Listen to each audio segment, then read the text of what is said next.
We're doing main card of UFC Fight Night Holloway Rodriguez. It's episode 68 of the Beefy Boys Breakdown. Partner Harrison will be joining me shortly. What up, Instagram? What up, YouTube? Yeah, and anybody watching this, go get really helps us out. Go subscribe, Beefy Boys Breakdown on YouTube.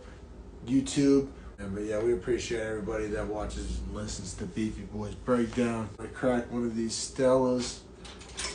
I'm here. Episode 68 of the Beefy Boys Breakdown, going over Holloway Rodriguez Fight Night. So Max Holloway versus Yair Rodriguez. Yair Rodriguez number 3 plus 475 underdog. Max Holloway number 1 featherweight, being the weight class they're ranked in, minus 600 favorite. So very clear money line here from Vegas as to who they thought would be the winner. It's kind of how I felt about this fight as well. Now, having said that, this fight does get fight of the night. Both these gentlemen get the $50,000 bonus, and I think that just shows or goes to show that Yair Rodriguez has improved in the last 2 years. And so, diving into it, Holloway I thought looked super sharp in the first round, but Yair Rodriguez had a super high output and was actually doing really good with his transition from strikes, like with punches, to strikes with kicks. And I thought that kind of put Holloway on his back foot at some points in the first round. I thought it was a hard first round to score. I did have it 10-9 to Holloway, though. Yeah, I also had round 1 10-9 Holloway, which a lot of people had it to Yair. That right hand for Holloway that was just landing at will, I couldn't ignore it. When I think that was jumping off the screen to me. Now Yair did plenty good, and I mean everything Yair does jumps off the screen, but that right hand landing as frequently and as this impactfully as it was, I just couldn't ignore. I disagree with Twitter a lot. Now, Yair had a lot of success with those calf kicks, even head kicks. And it's not I get it. A guy like Yair lands a head kick. That's his path to victory through something like a head kick. I see how people reach the conclusion of giving him that round. And it did look great. Very competitive round. I'm glad you saw it tonight, Holloway. I did as well. I think some people disagree with this, but I saw it. Now, let me ask you this real quick, just kind of real broad stroke. How much did you kind of value Yair's return, and how stoked were you for it? And because this is what I'm getting at. Yair has been this giant question mark, what if, that's been kind of holding up every kind of hypothetical featherweight conversation we've ever had on this podcast, because this is the first time Yair's fought in the Beefy Boys era. So he hasn't fought in 2.5, 3 years. So I don't know. Yeah, how did you feel about his return just in general? And did you agree? The general talk about this was if he was able to beat Max Holloway, he was getting a title shot. But how do you feel about his time away?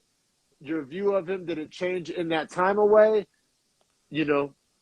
So I kind of felt like he was dodging Zabit for the longest time, which I hated and kind of painted him in a negative light for me, where I felt like he was just trying to pick and choose his way to get fights that benefited his fight style to get to the top in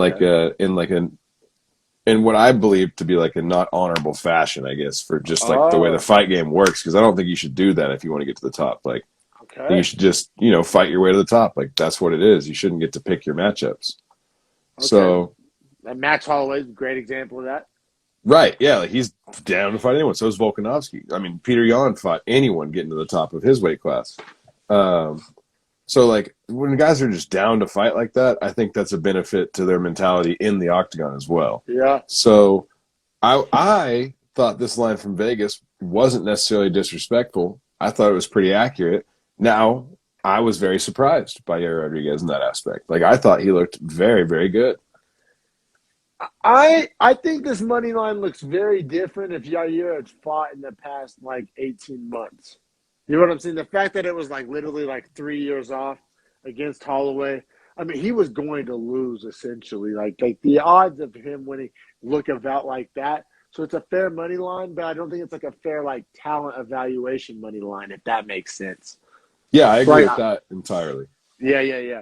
So, but yeah, we both saw round 1 10-9 Holloway. I said a lot of people I saw on Twitter disagreeing with us there, but we both agree Do you know what the judges agree with? Let's check ours with the judges. So yeah, so two judges scored at 10-9 Holloway, one judge scored at 10-9 Rodriguez. Perfect illustration of what we're talking about. Yeah, super competitive round for sure. Now round two, I actually gave to Yair, and I think a lot of people gave it the other way around. I think a lot of people liked round two more for Holloway. Um, Round two, and I'm not trying to sound like Teddy Atlas over here. I know I'm not the biggest like nuanced boxing guy, but remember I said round one, my breakdown of round one was that right hand from Holloway was just landing at will, just effectively. Just I mean that's what jumped off the screen for me. Yair solved that puzzle in round two. The head movement. He was able to make that right hand from Holloway like way less impactful. And like I said, that was how I viewed the lens of round one. So I was still kind of viewing through that lens of Holloway's right hand. And when I saw that was how I decided the first round. So when Yair was able to kind of fix that on the fly, which I love when fighters are able to do, maybe I threw in a little bit of extra bonus sauce for I like when fighters solve puzzles on the fly in between rounds. And that's appeared at least in that round, what Yair was able to do. And then more cap and more head kicks, which I thought was Yair's path to victory. So, like I said, round one was super close, super hard to score. I gave it to Max because of that right hand and his ability to land it. He wasn't able to land it nearly as effectively. Still another super competitive round, and his best thing he had going for him, he no longer had going for him. Yair's best thing he had going for him was leg and head kicks. He still had going for him. I had round two, 10-9 Yair through that logic. So I agree that Yair changed his defense up and had better head movement, better defense. However, I think that came at the cost of his striking volume. He didn't throw near as much in the second round and got outstruck by Holloway, at least on the numbers. And But you know so, what? That didn't bother me as much because, like, if you're trying to outnumber Holloway, you already lost anyway. Like, right, you're I not going agree to with that. out. And I think But kicks, that's biased. That's not how you should judge a fight. Like, but just the lens I was viewing it through, there was never a scenario in which Yair out volumes Holloway. So for me to be that judge, the standard that I'm judging by, oh no. But I feel you. There's a lot of ways to view that for sure. I just thought Holloway did enough damage to the body through some nice body shots and because Holloway just throws the most beautiful combinations for the most part, man. Like Yair's defense was obviously on display in the second round because like Max Holloway's a super good striker. So for him to be able to dodge most of those shots most of the time was really impressive. But I still scored So at 10-9 to Holloway. So you had a 2018 Holloway. I had a 1919 going into round three. And then round three reminded me so goddamn much of whenever Dan Hooker's fight before Islam. When Dan Hooker started wrestling a lot. Yeah. Like, Yeah. because Holloway started like shooting double legs. Like Holloway was getting like fire ass takedowns, like good takedowns, not like Yeah. bullshit, fluky, trippy. Like he was getting fire ass, like blasting double legs. It was so dope. Like Like this good Holloway, wrestling, honestly. like so good. And like Yair, Holloway, everybody knew this was gonna be a stand up banger. We saw two stand up banger rounds.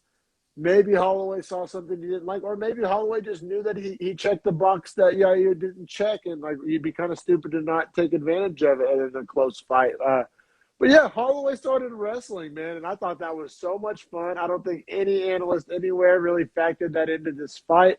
And it was I thought that was the easiest round of scoring this whole fight, the round three. And then not only did he take him down, the ground and pound, the damage, he got all the way to full mount. He was taking the back. He was floating back and forth between those like positions. He literally looked like if that was the only round of Max Holloway you've ever seen, you would think he was like Dagestani. Like he literally Yeah.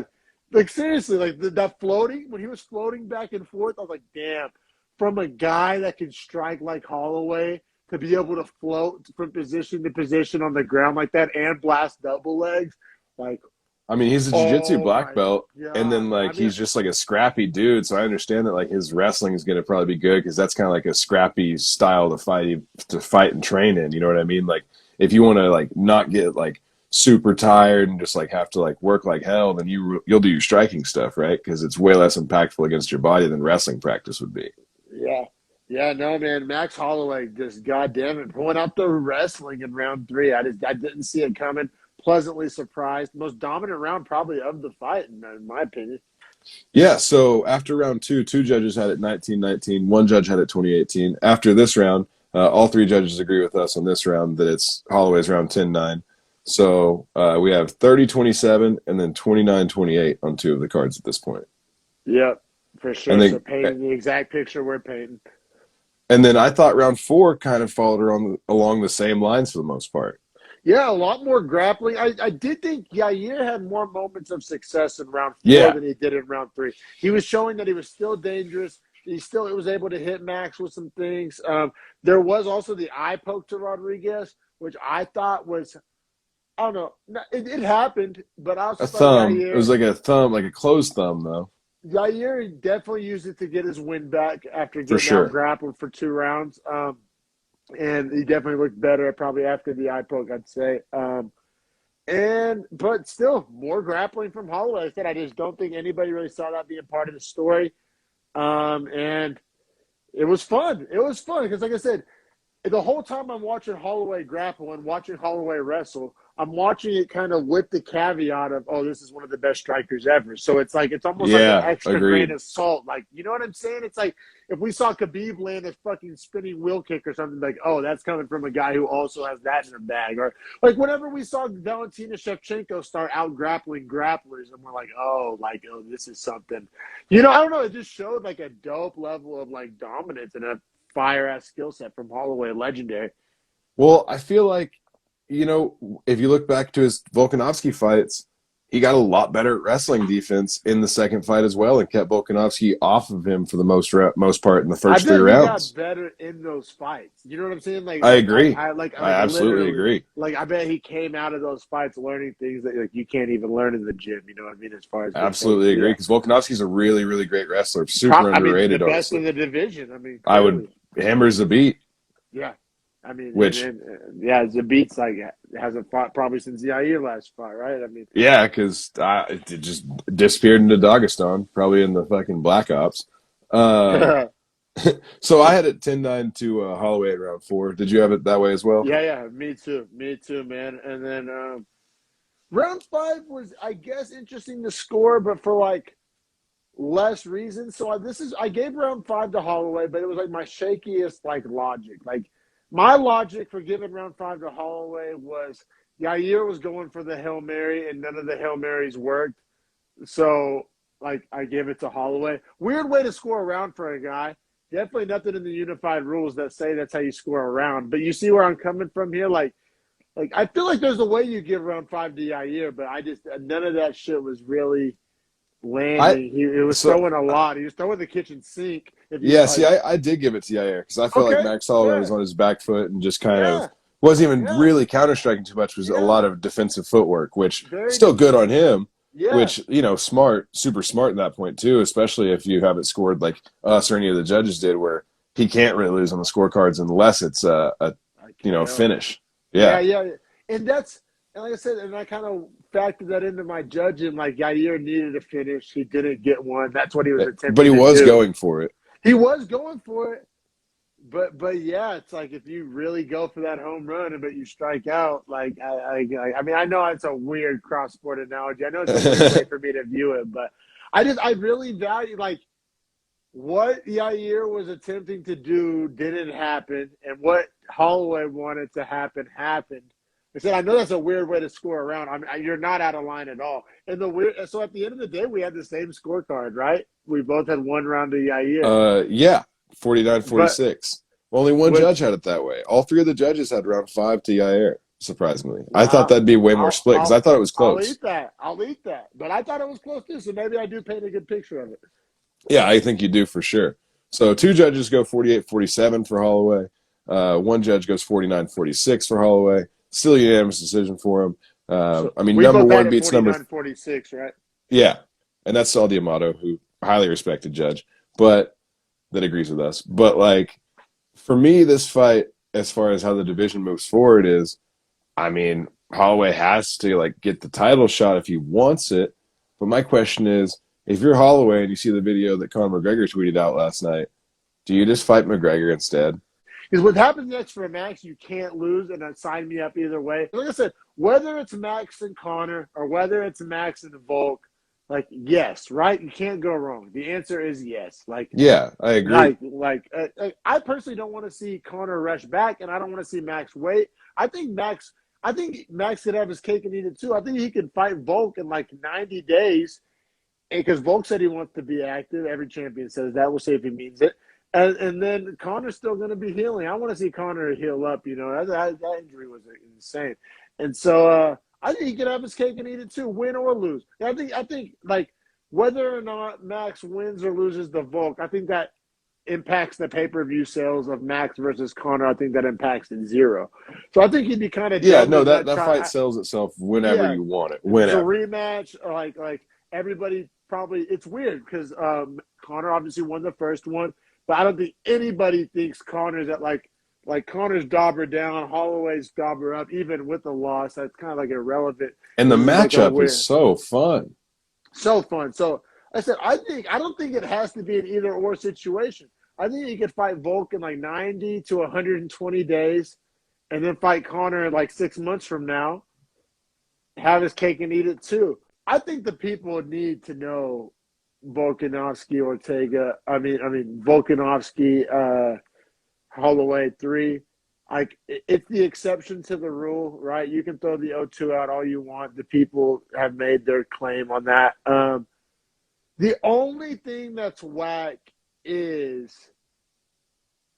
if Holloway wins, then you gotta do 4, and that You just gets think? into like, oh, I mean, you beat a guy twice and he beats you once, and you don't get your shot back at your belt. What the fuck, All right, you're right. bro? You're right. You're right. Not a chance in hell. Whenever he doesn't even have to give him the shot to begin with, he's doing the MMA community a favor if he even gives Holloway a third shot. A guy he's beat twice. If Holloway wins, they gotta do 4. Like that may even be in like a clause, like some boxing contract type shit. Like, seriously though, there's no scenario which you don't do 4 if Holloway wins, which I feel you gets really weird. It gets real WWE-ish, Yeah. right? Yeah. It's like it's just like I've kind of shifted my stance on Dustin Connor 4. Like on that day, that very next day Yeah. after it What the happened, hell? I was Mr. Connor, Dustin 4, McGee. I've come around, but I think this is different. I think this is different. Maybe. But all right. Neither we both kind of rode the fence, company man. This one, you just as a fan, not considering having cake and eat it too, like not considering, just as a fan, put your like not a podcaster, not an analyst, just as you, Harrison, the UFC fan, would you rather see Holloway McGregor next? And I guess we got to put a time cap on that, right? Like in the next 3 months, right? Like we don't want to talk about a fight a year from now, right? So like, would you want to see against Holloway against like a semi-healed McGregor, is what I'd be viewing it as, or Holloway or take, or I mean Holloway Volkanovski 3? Like, put your official eggs in one basket, because like I kind of copped out and said have your cake and eat it too. But like the topic of the moment of the hour is which of those fights are like which of those fights, which camp are you in? Are you in Holloway McGregor or Holloway Volk 3? Like officially put your eggs in a basket, and I'll do the same. I want Holloway Volk 3, but that's because I'm a Holloway fan. I think those fights are so goddamn close and entertaining. And over 10 rounds, I've scored it 5-5. So, in all reality, I think they need one more fight to kind of settle it out. But then, like we talked about with the 4 fights, like then you get into that. But yeah, that's what I want. That's where my eggs are. I think Yeah, McGregor just needs to heal up and kind of stay out for probably 6 more me months. too. I'm in no rush to see McGregor fight, like at all, for like more reasons than one.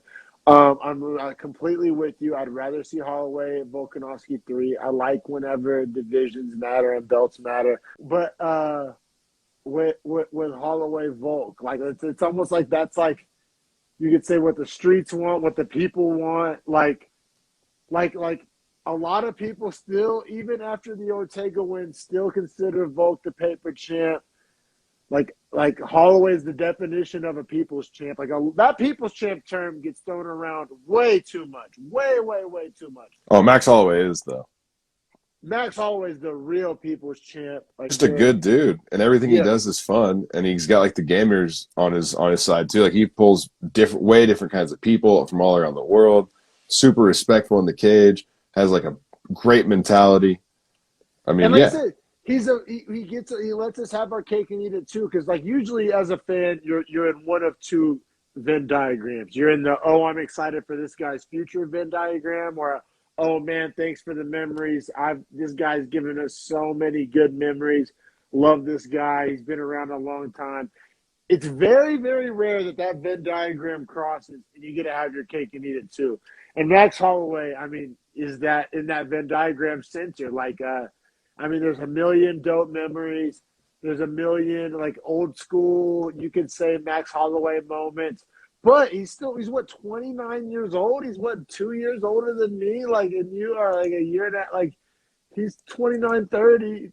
Like, he's 29. Yep, he'll be 30. 29. He'll be 30 in He's a 3 weeks. couple years older than us. That's what I'm saying. So you get to have your cake and eat it too, because we can easily project the next 5 years of his career and not get into like sad Donald Cerrone territory.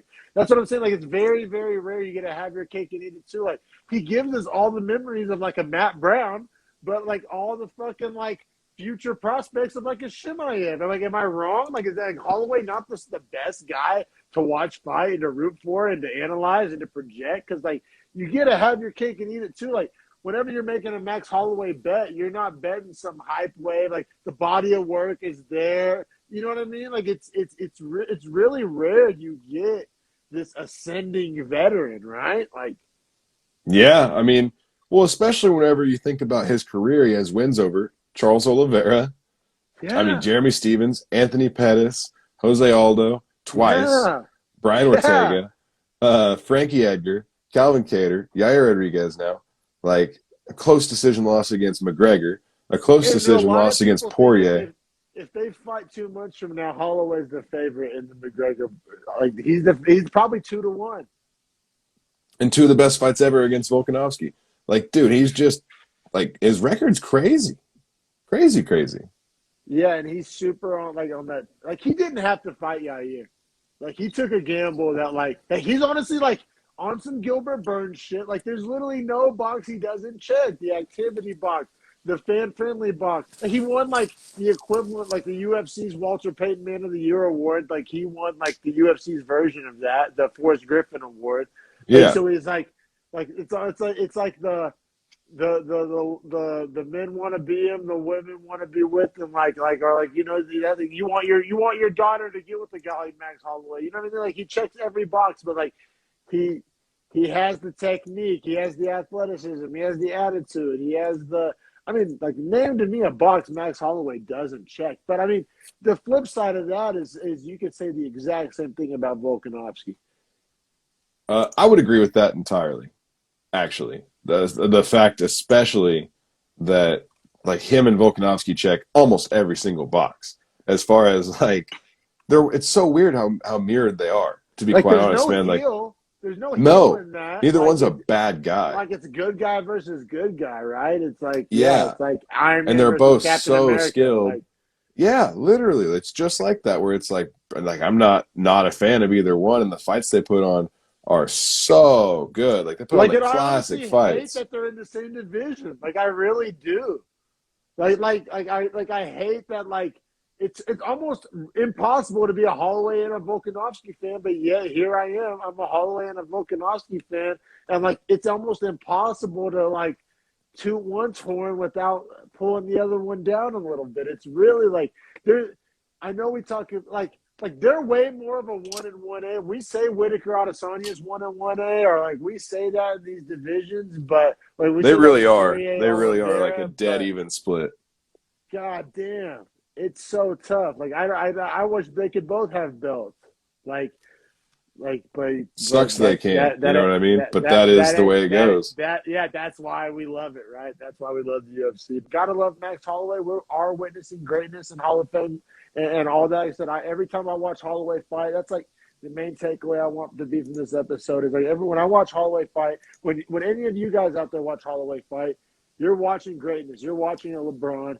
You're watching a Trout. You're watching like a generational, actually a multi-generational talent.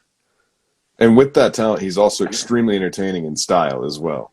And is like the Like, best guy out of the ring. Like, I mean, there's just like the boxes are just too there to be checked for a guy like Max Holloway. I said whether it's McGregor, like I almost want to see the McGregor fight just so Holloway gets a bag, right? I mean, who's deserving of red panty night more than him? You know. no, I So, agree entirely.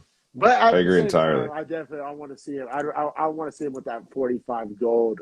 I think if Holloway wins and you do Volkanovski Holloway 4, I don't think anybody's mad. I think it makes sense. If you say it doesn't, then like you're really choosing a weird hill to die on. Agreed. Hey, anybody watching, check out Beefy Boys Breakdown on YouTube. Give us a subscribe. Give us some thumbs up. We appreciate everybody subscribed to the channel.